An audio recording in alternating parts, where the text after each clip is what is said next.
So one of the things I love doing when talking to the young folks is to talk historically about, I go back to the S&L crisis and the recession in the early 2000s, but you lived through the mid 70s when the city almost went bankrupt.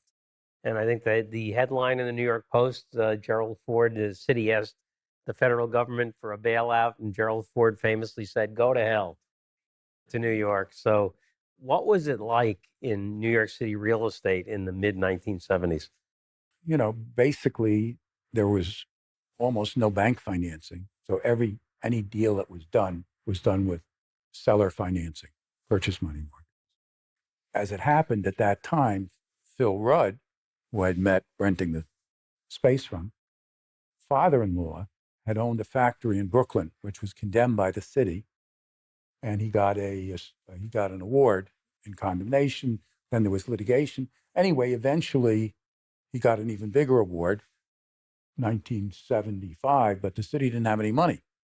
So he had, in effect, a judgment against the city for $500,000, which was at the time a huge amount of money, but they just didn't pay.